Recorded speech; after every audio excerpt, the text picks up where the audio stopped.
These are the sounds of excruciating agony. There are no words to describe agony. There are only sounds.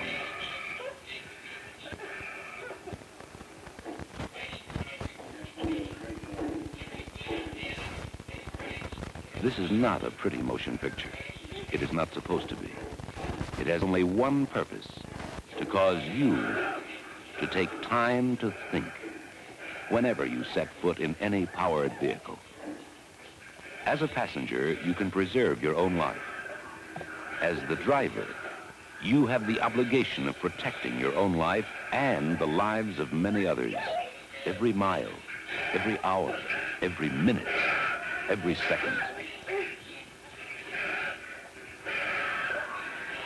Mark well those few words. Take time to think. We shall say them again. They are very important.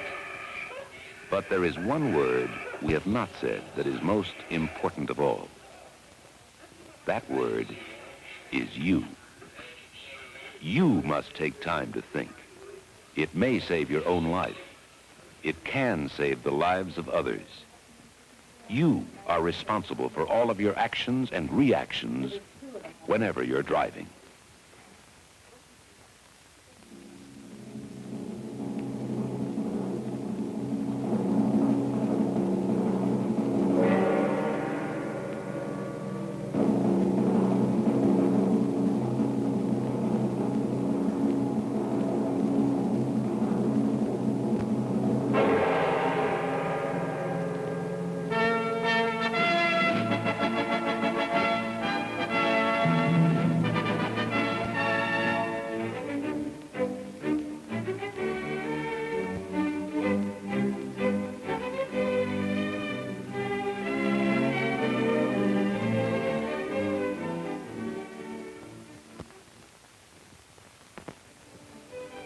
Our story starts with a logical beginning, the building of the finest roads and highways that eminent engineers have ever devised. When the contractors perform their work, they're executing the plans of highly skilled specialists. But when you come into the picture, too often that word execution has a totally different meaning. Here's the story of just one car in that grouping. A family was taking a trip on a holiday weekend when suddenly two total strangers decided their destiny. One stranger was a very competent driver who pushed his truck over this stretch countless times in the past.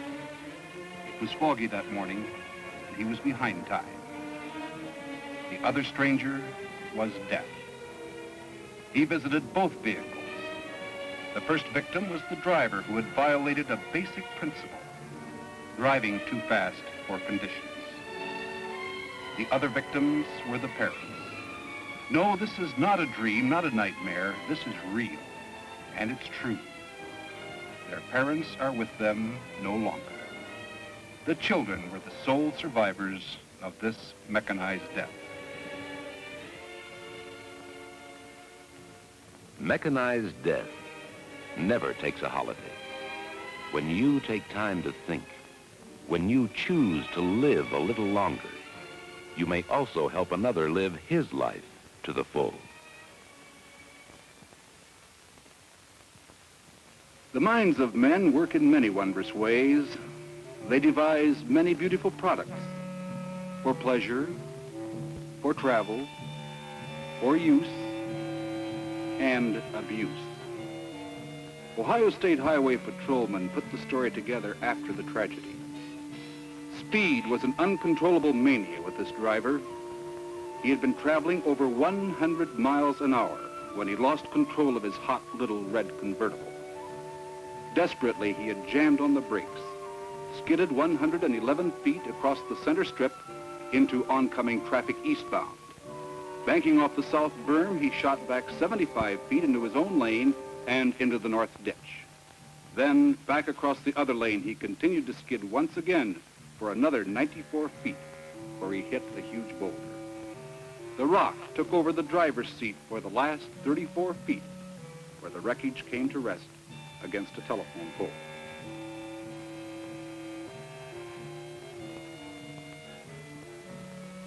his remains were interred with the blessings of his church.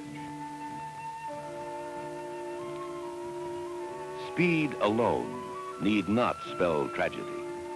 It's what comes with it that kills.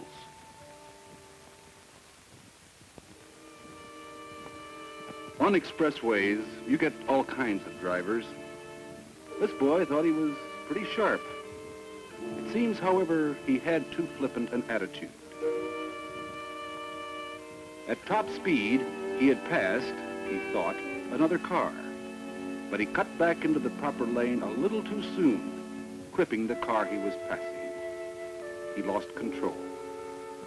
With his car in a rampage, he left the expressway, taking with him a huge exit sign posted along the thoroughfare. It was quite appropriate, as it turned out. It was his exit also. The engine left the car intact at the time of impact. How? No one will ever know. Mute evidence to the fact that speed can produce bizarre effects.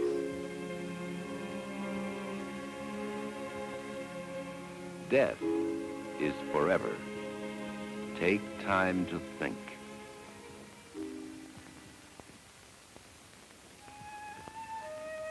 Still, even if that were not enough, here's another grim example of overconfidence. The sordid details have to be recorded on film for the Highway Patrol's comprehensive report. Here are the results of speed due to familiarity of the area.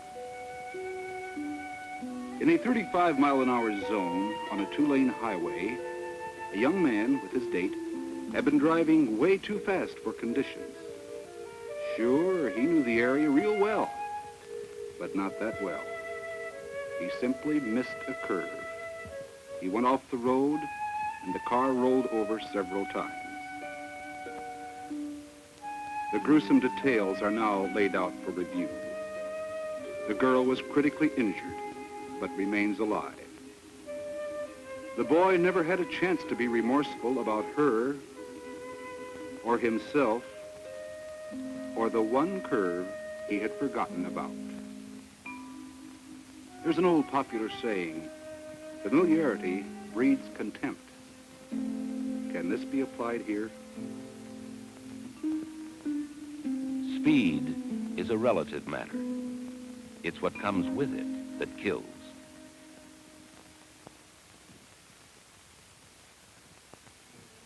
Many recent developments introduced by Ohio's Highway Patrol extend safety for others in their traffic control.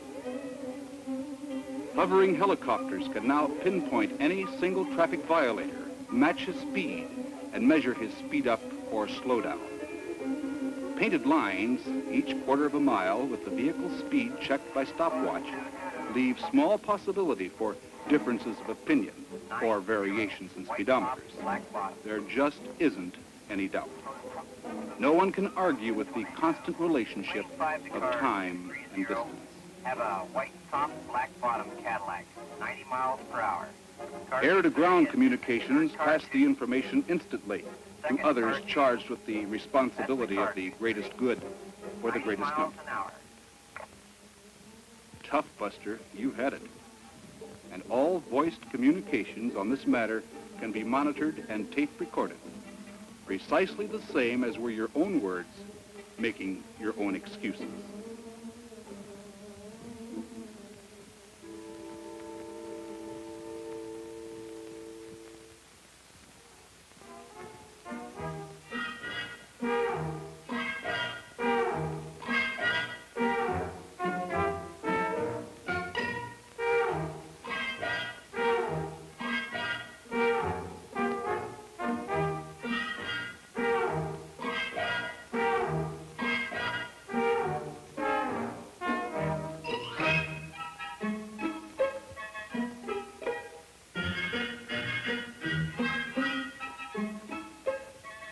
This boy was in the pink, high as a kite, happy as a lark.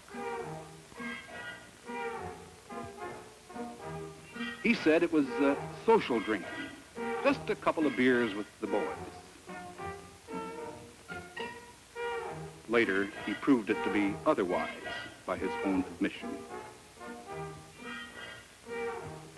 The sound of anyone's name is always music to his ears, except when it's called out in court, and you know you are The wrong. next case on the docket this morning is the case of State of Ohio versus John F. Samuels. Mr. Samuels, you're charged with operating a motor vehicle while under the influence of intoxicating liquor. This offense is contrary to 4511.19 of the Ohio Revised Code. How do you plead to the charge? Guilty, Your Honor. Officer Martin, what is the report in this case, please? This is my case, Your Honor. This arrest was a result of an accident that occurred on Highway 13 just south of Mansfield, approximately 2 a.m. Saturday. Mr. Samuels was driving north on 13, passed a truck over the yellow line, and struck another northbound vehicle in the rear. Mr. Samuels had a strong odor of alcohol in his breath, and after giving him coordination tests at the scene, he was then taken to the patrol post where he was given an intoximeter test. Color change took 19 seconds. This indicates intoxication. Mr. Samuels was then placed under arrest for driving while under the influence of alcohol. Mr. Samuels, this is a most serious traffic offense. The laws of Ohio provide that you may be fined up to $500 and sentenced to 6 months in jail. It is a sentence of this court that you be fined $500 and that you be sentenced to 30 days in jail. I'm going to suspend $250 of the fine and 27 of the days in jail and put you on probation for 1 year. In any time during that 1 year, if you violate the rules of the probation, the sentence and the suspended fine will be put into effect immediately. I am also suspending your license for 1 year. Now, do you understand? Yes, Your Honor. Bailiff, call the next case.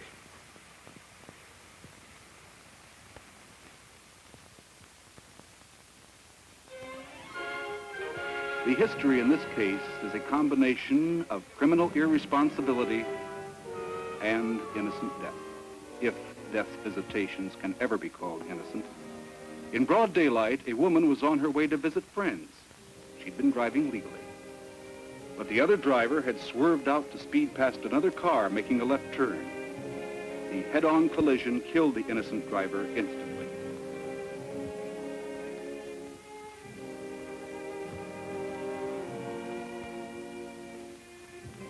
The negligent one had been convicted of drunken driving before and causing another accident. For that, his license had been revoked. He had no excuse. He never will have one for a family left motherless through no fault of her own.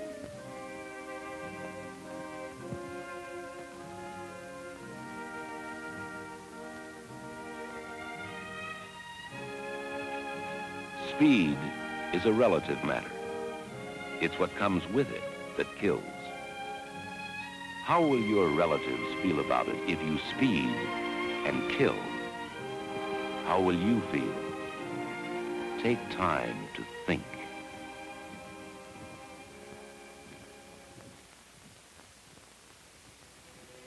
Here's a fatality that need never have been.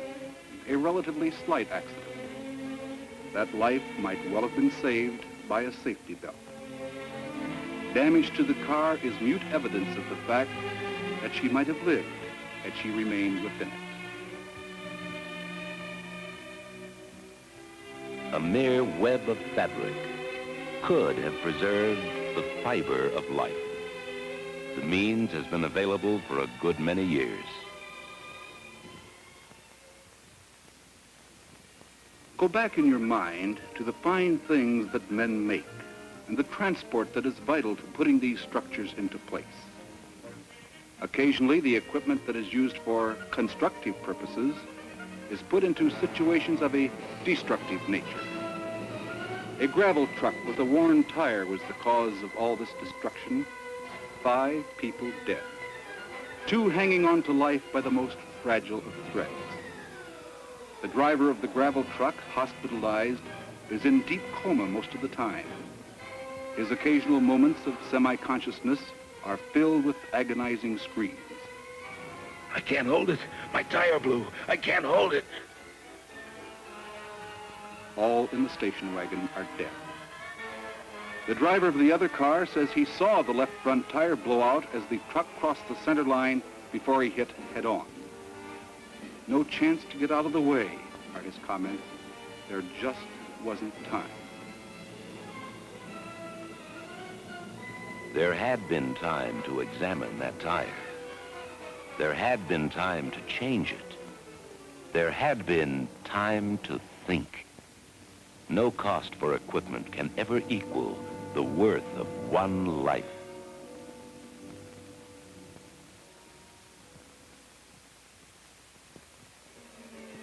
There comes the time when the hum of the wheels, the rush of the breeze, and the countryside unrolling itself endlessly develops fatigue, slows down reaction, induces drowsiness.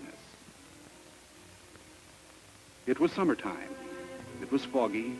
It was 3:45 in the morning.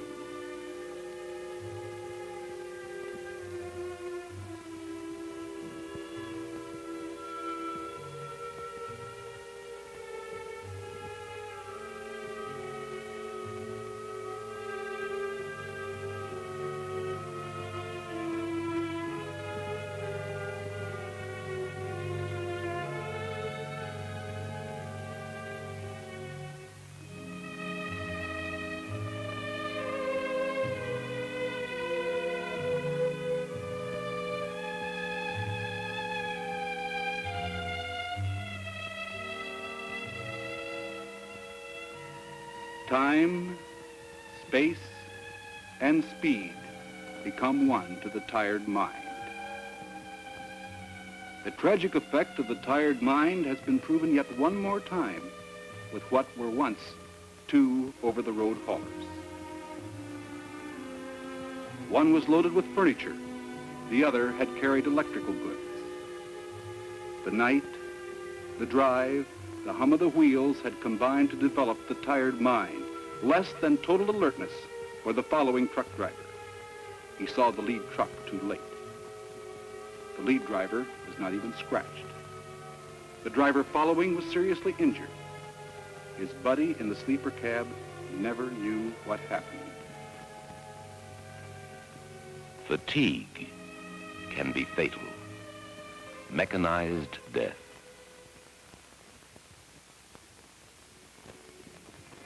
Another time, another place, another set of conditions. Speed was again the first part of this terrible tragedy, coupled with whatever it was that came later to combine to kill.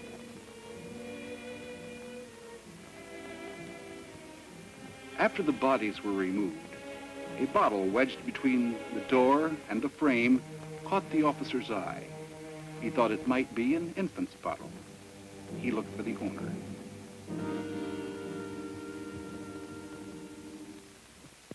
She was a baby, 5.5 months old. The officer was heartbroken. His thoughts flew to his own home and his own 3 little ones. With deep emotion, he devoutly prayed that their fate would not be this.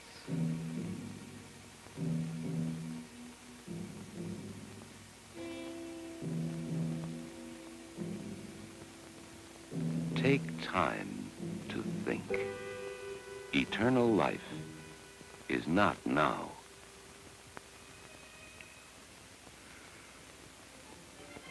Take time to think. Take time to rest and refresh.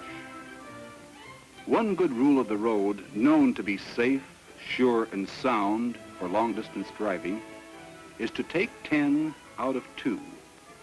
Particularly pertinent on turnpikes, toll roads, freeways, express routes, 10 minutes for rest and relaxation out of each 2 hours of long-distance driving. It avoids fatigue. It's living insurance. There's always the time, there's always the place, even if it's merely under a tree by the side of the road.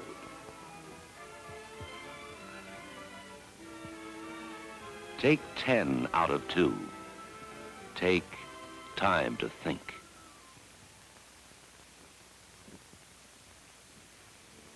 You know, when some men spend their lives thinking and planning, and building good things for others, when still other people execute those plans for known traffic loads, known speeds, planned that way, all within the known variables, it must be, and it is, worthwhile and deeply satisfying.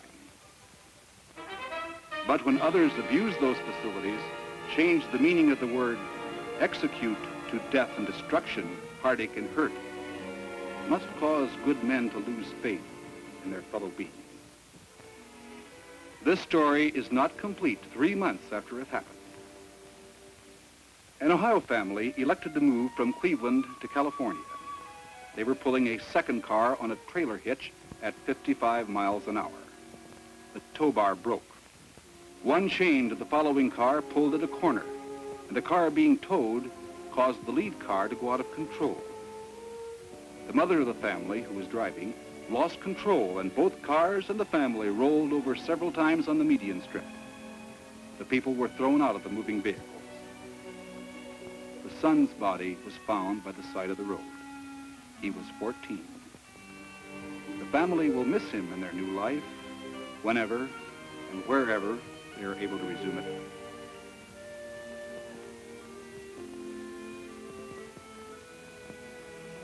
This is not a pretty picture.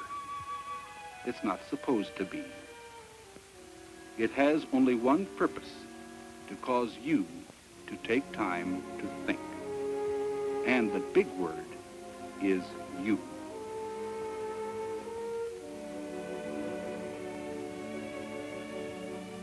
Death is forever. Take time to think.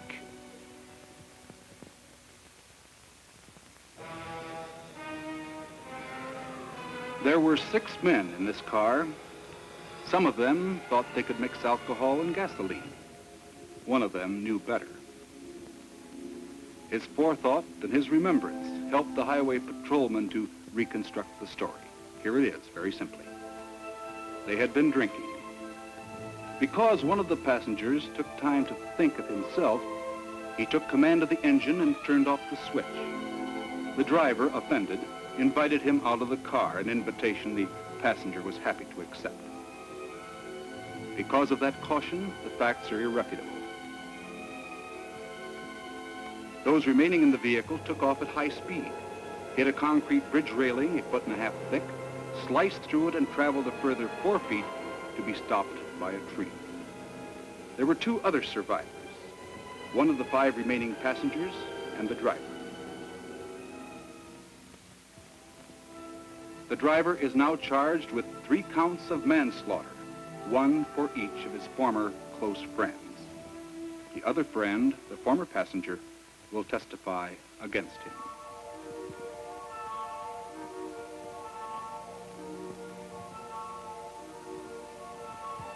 In the words of the National Safety Council, if you drink, don't drive. If you drive, don't drink.